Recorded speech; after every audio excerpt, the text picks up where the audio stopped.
Това е Питър Съншайн. А това е брат му Томи.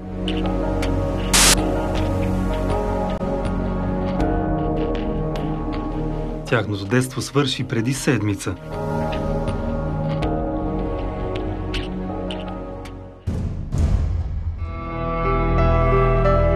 Когато черният човек отвлече малкия брат.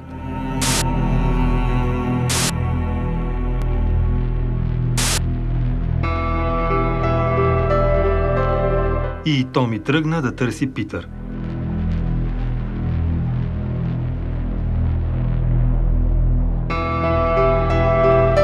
Дълъг път извървя момчето, докато стигне до черния замък. Томи знаеше, че трябва да спаси брат си на всяка цена. Последната битка в черния замък предстоеше. Господи Боже мой, върни децата ми!